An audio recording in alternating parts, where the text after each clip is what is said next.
G'day, and welcome to the AHDC podcast series, Health Design on the Go. I'm your host, David Cummins, and today we're speaking to Dr. Ross Wissing, who has over 25 years' experience in the environment, sustainability, and landscape design fields in a range of positions, from local community engagement to management of state national programs.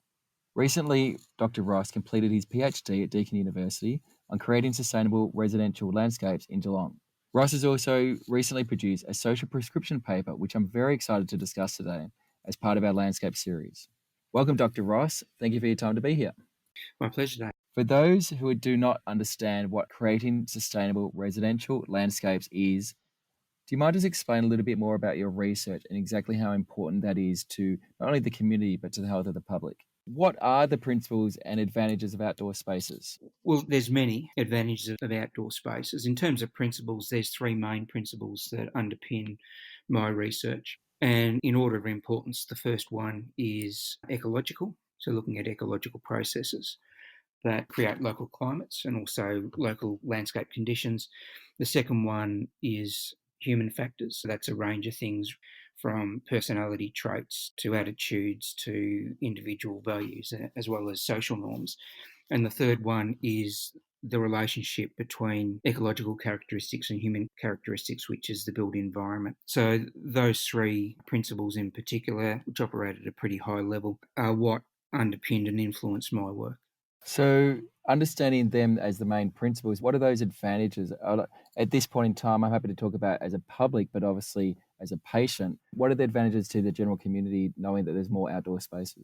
Well, it's something that I guess particularly COVID really reinforced, and it was emerging a little bit beforehand. I guess when people had restrictions on their access, we saw that a lot more people were going out and using their public open spaces, but it wasn't just their public open spaces. It's also the importance of backyards and their local streets as well. So what we've seen probably over the last 30 to 40 years is an increase in densification in urban areas, and also to some extent a substitution or an increasing substitution of private space with public open space. But some of the research that I did in 2017 and 2018 with my PhD that was then picked up by a national survey supported by Macquarie University really looked at differentiating between the sorts of outdoor spaces that people go, what sort of activities they do, and how it actually relates to people's health. And it's not just from a psychological perspective, but also from a physical perspective and then a relational perspective as well. So, just because I'm interested in this, was there actually research done 30, 40 years ago when we were not so urbanized to talk about the relationship between wellness and outdoor spaces? Or is this very, very new research and data that's sort of come around with the reduction of nature and the increase in urbanization? So certainly in the 1970s, there was some research that was undertaken in Adelaide by a guy called Ian Halkett, which looked at how Adelaide residents used their backyards, what they did, and how important it was. It wasn't couched so much in terms of environmental aspects or human health, but it's provided a really good baseline for how people used, particularly their backyards in the 1970s. But particularly since after World War II, there's been an increased disconnection between urban planning and also public health.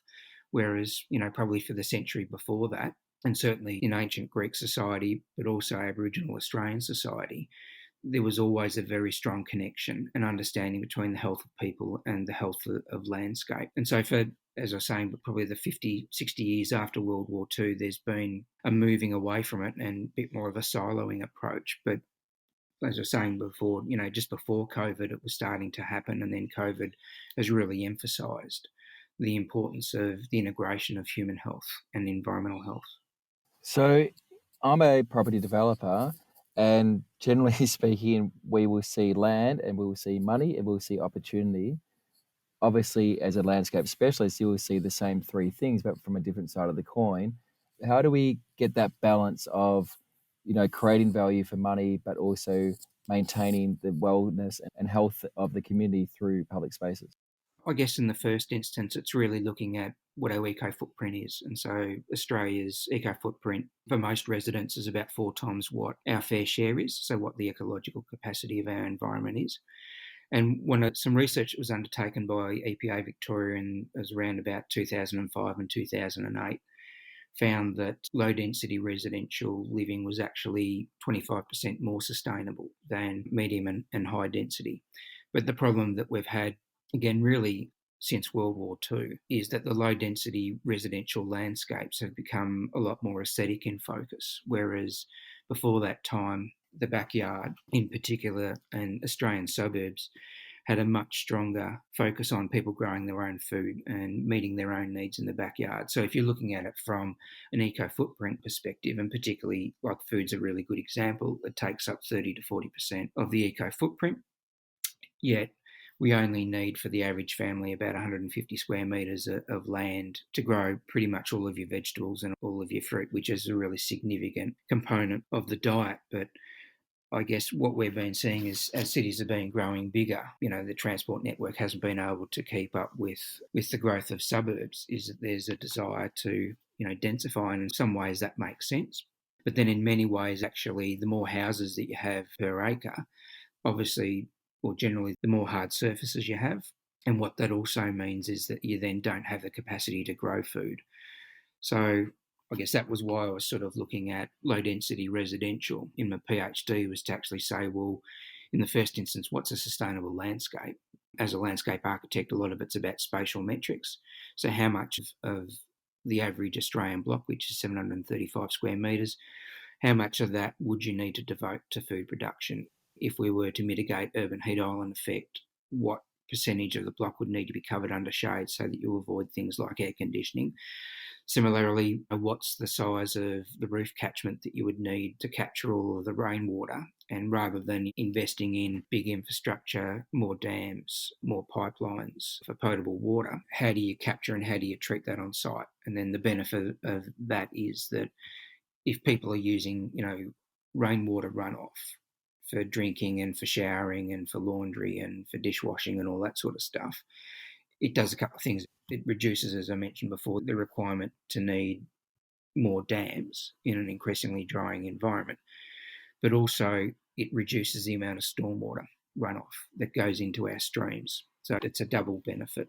It was really looking at all of those sorts of components to actually provide some metrics around what is the real sustainable option. And what I found was that through conscious and design and looking at obtaining multiple benefits out of the design of the residential landscape, that most people could meet most of their basic human needs at home, certainly the majority of their eco footprint. And so part of that was also informed by the reality that when we go in and we clear sites for any development, whether it's residential development, whether it's, infrastructure or roads or whatever, things like the erosion impact is thousands of times greater than what normally happens under natural conditions. So it's taking into account all those sorts of factors and saying, well, we could either come in and completely redesign our cities, which would then require a lot more resources and would cause a lot more environmental damage in the short term, or you can work with the existing urban fabric that we've got, where there's a need for new development, look at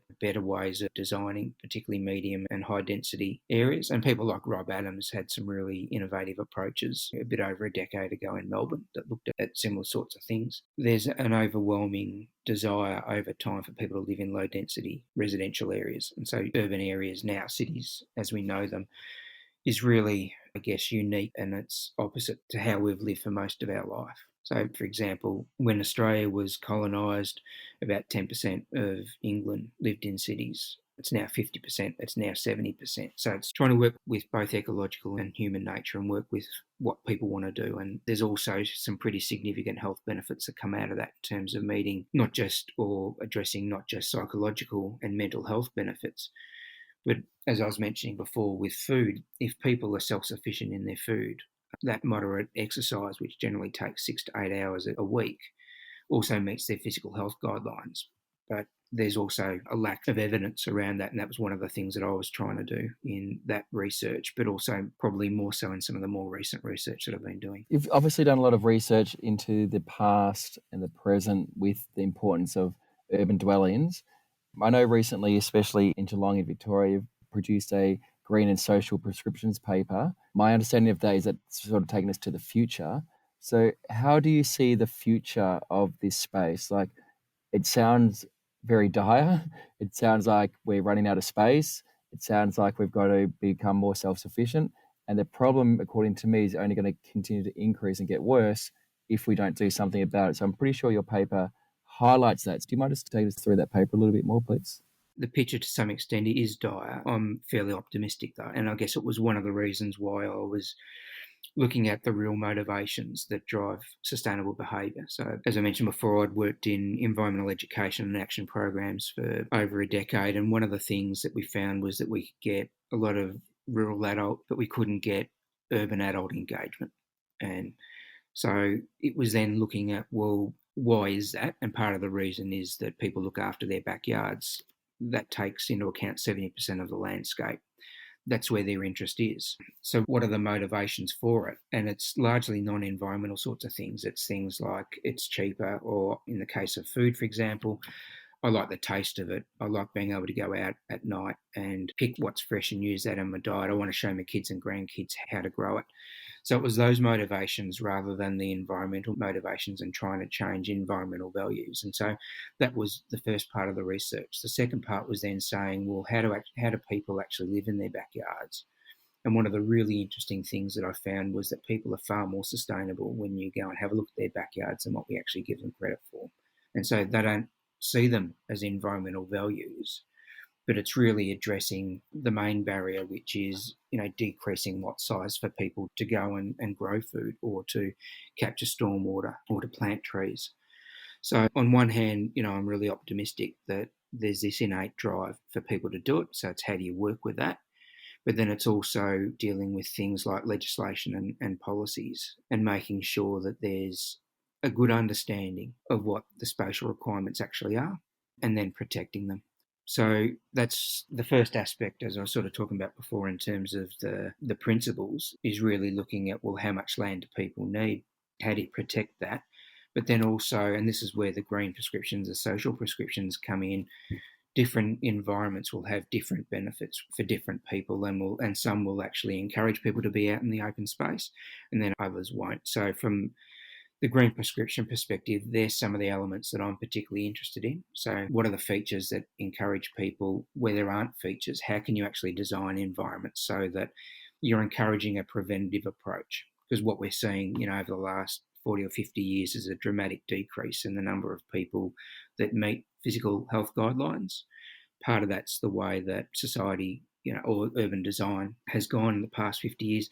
Part of it's also where people work. So whereas 50 years ago, 50% of people worked outdoors and moved a lot, today a lot more people spend most of their time indoors, they're sitting. So it's all those sorts of things. They're issues outside of what I'm talking about. But one of the biggest barriers from a landscape architectural perspective is places that people just don't feel comfortable in. So whether that's from a safety perspective or whether it's from a thermal comfort perspective. So we've seen in Sydney in the past few years that the number of hot days is increasing, particularly in the west. So that's one of the big barriers, both for young people and for old people, for using those spaces. So how do you increase trees? What are the right trees that you put in? It's good to have shade, but one of the disadvantages with evergreens in urban areas is that they provide shade all the time. So things like deciduous trees are generally better in an urban environment because they give you protection from the sun in the summer, but then they also open up the solar access during winter, which means that people are much more comfortable across the year going out.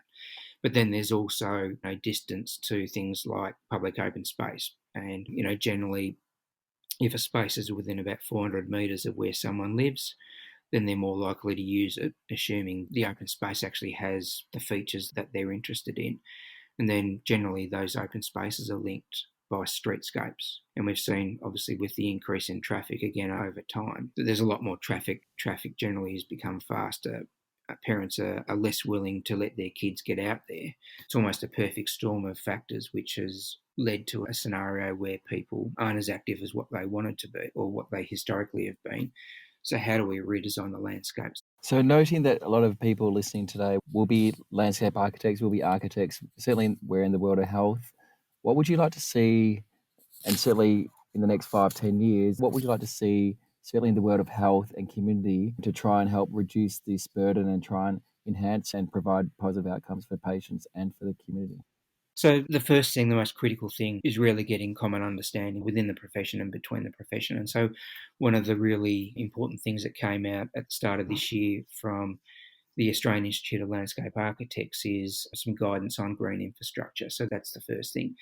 The second thing is really looking at things like what the economic costs of action and inaction are. And so unlike architecture, because landscape architecture is a younger profession, there hasn't been the research that actually looks at, well, what's the benefit of a green landscape or green infrastructure more broadly, but then also specifically for health. And so one of the things that I was working on last year with Royal North Shore Hospital in Sydney was a feasibility study that was looking at things like, well, what's the return on investment? So we know that green design is more costly at the front end, but the cost of design as the overall life of a project, it's minuscule. It's probably 0.3%. So part of it's communicating those sorts of things. Part of it's also working out what the true cost is. So I think from a health profession and in New South Wales, there's some positive moves towards being carbon neutral by 2035. But the reality is that our emissions are projected to triple by 2050, which is when we need to be neutral. So even unpacking those sorts of things, unpacking stuff like what's the projected climate expected to be, what we're looking at is the current climate, not what it's projected to be in 2050 and 2070 or 2090. So I think those things are really important. And the other one is really embedding research, constructing these landscapes in hospital or a healthcare setting. How do you design them? And then if we're looking at green prescriptions, which have generally a very low cost in terms of implementation, but then a really high return on investment, how do we provide the objective evidence that is more likely to convince medical practitioners to adopt green prescriptions in Australia? One of the things that we've found compared to others in New Zealand and particularly in the UK and then also in Japan, there's a much greater uptake of green prescriptions and social prescriptions, things like forest bathing, but also bird watching, for example, in Scotland and walking in the UK than what there is in Australia. So addressing those considerations at one time will then start to put us in a position where you're actually creating environments that people want to be in. If you're creating environments that people want to be in, then you're much more likely to hit the physical health and the mental health outcomes that we're seeking, particularly if we continue to be a society that is mainly desk-bound rather than out in the field.